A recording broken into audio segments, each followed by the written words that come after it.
Hello everybody, welcome back to the channel. If it's your first time here, welcome. Today we're going to be talking about point of aim, point of impact shift with the Otter Polonium dedicated 5.56 suppressor. Let's get into it.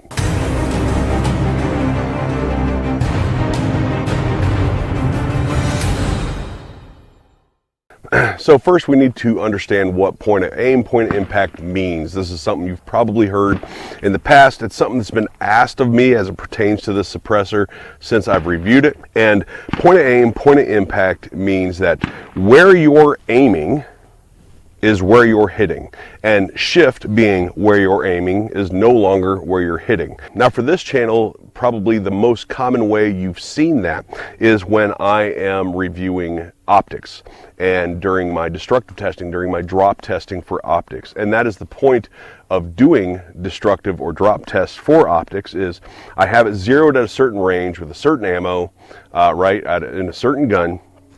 So I will confirm that zero, drop it from shoulder height 3 times, once on each side, once on the top, and if it holds zero, otherwise holding its point of aim and point of impact, then it has passed the drop test. If it shifts off of that, the amount of shift is a level of acceptability, plus or minus, and that is the point of aim, point of impact shift. Now when it comes to rifles, and taking away the drop test of the optic, when it comes to rifles, the point of aim, point of impact shift is usually most affected by 2 things. One being your ammo brand, from ammo to ammo to ammo, because you have match grade ammos that are more consistently loaded, more consistently weighted, and some that are not, more of your like target style ammo that is made for training and practicing. And then there is the barrel harmonics and the quality of barrel. When I say quality of barrel, I more or less mean, yes, the quality of the rifling, the quality of the barrel inside of it, also the weight of the barrel. So if it is a bull barrel, which is a heavier barrel, versus a thinner barrel. Now why does that matter? So every time you shoot a round down this barrel, 2 things happen. It heats up and it vibrates. Both of those things can be affected by the thickness of the barrel. Bull barrels being a heavier, thicker barrel, so they don't heat up as quickly, and when they do, it doesn't affect the straightness of the barrel. A thinner barrel can droop or start whipping more, and these are things that are usually imperceptible to the eye, but the barrel does make a whipping and vibrating motion as the round is going down the barrel, as the round is going down the lands and grooves of the barrel. Again, the heat is less affected with the bull barrel, more affected with a thinner barrel, and the vibration is more affected by a thinner barrel than a bull barrel or thicker barrel. You may have also heard this when it comes to free floating a barrel, because when you have, say, a fixed gas block or a front sight post gas block, and then a handguard that connects the gas block to the receiver, the portion between there and after there, those 2 portions will vibrate and move differently from each other. Free floating, like this one is, and like many popular firearms are today, free floating allows the entire barrel to do what it naturally wants to do. And after every shot, the whipping or vibrating, the movement of the barrel, again, mostly imperceptible to the eye, the movement of the barrel returns to zero. It returns to its natural state. And your point of aim, point of impact returns to normal. So how does a suppressor affect this? Well, you have a suppressor that weighs a certain amount and is a certain size. In this case, with the Polonium, it's 13.5 ounces, 5.8 inches long.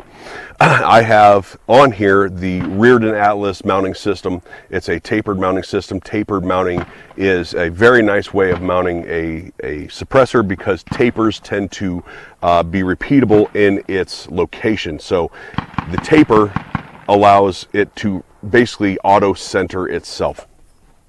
But when you put an extra 13 ounces on the end of this, that absolutely affects barrel harmonics, also adds weight to the end, which means that if there is any droop, if there is any heating up issues, that this extra weight will affect that. Now, the Polonium itself is considered to be a very quiet can. It's one of the quieter ones in the market. There's a lot of people that really love this can for that. However, it is a higher back pressure can. I don't notice it as much as some other people do. Especially on 16-inch or longer rifles. On shorter rifles, you'll see that you get a little bit more gas back in your face. That gas does not affect the point of impact, point of aim, point of impact shift. But it is a reasonably heavy at 13 and a half ounces, but it is very quiet.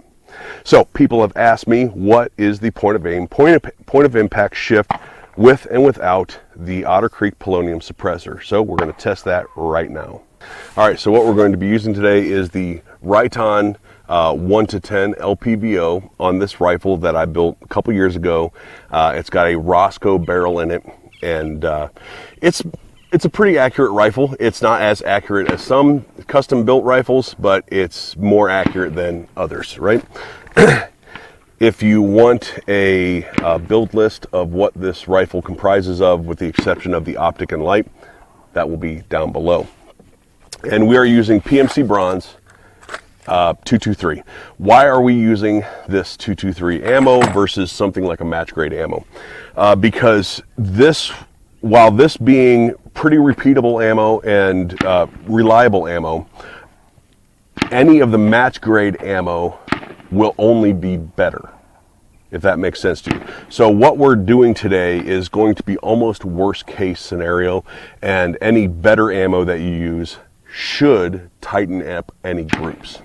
So we're going to do our first 5 shots without the suppressor. I zeroed this with the suppressor on it, which is important to note, because if you're going to be using something suppressed more often than not, that's probably where your zero should be, no matter how small or large your point of aim, point of impact is.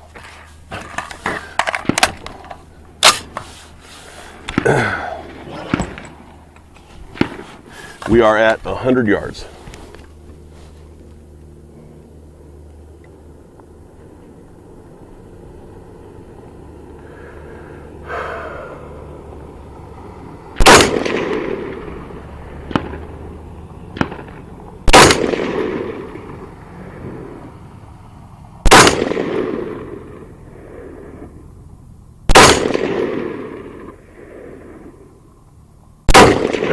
Oh, that one might have been a flyer. All right, let's go down and look at the results of that. All right, so this is my point of aim. Here's my point of impact, 1, 2, 3, 4, 5. I'm not really sure which one was the one I said was a flyer. Might have been this one.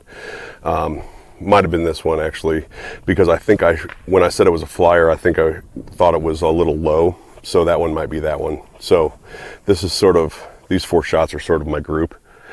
So let's check with the Polonium on it. So we now have the suppressor on it, and it is important to note that the 5 shots, it has been, I don't know, a few minutes, 5-10 minutes. The barrel's cool.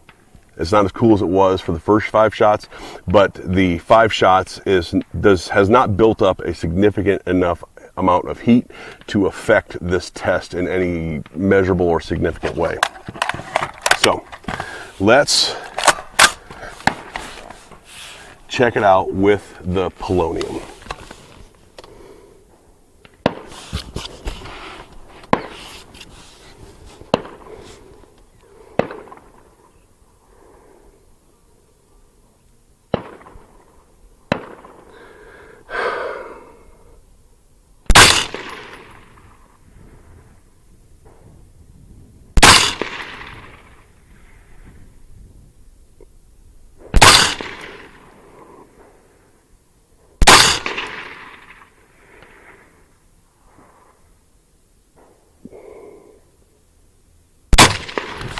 All right, that was 5. Let's go check that out. We have 1, 2, 3, 4, 5. So this one above, that was in the original shots. So this one, 2 there, 1 there. So we have, if you discount this one, we have about an inch, depending on where you measure from for this points, could be 2 inches, inch. Let's split it, say 1 inch to 1.5 inches possible point of aim, point of impact shift. Now some of this is the ammo as well. Obviously, I don't have a sub MOA group here to begin with, so the ammo consistency, this is 223 practice ammo, and your groups will only get tighter with a better ammo. Now some people may ask about the condition of the rifle. This barrel has between 2,000 and 3,000 rounds on it, so the condition of the rifling is still fairly new. 3,000 rounds is nothing on a barrel like this. It is not quite 70 degrees out, and there is a 7 to 9 mile an hour crosswind. Right now it's blowing at my back, and I was shooting that way. So while those things are going to matter far less at a closer distance, like 100 yards like this, there are going to be people out there that wonder.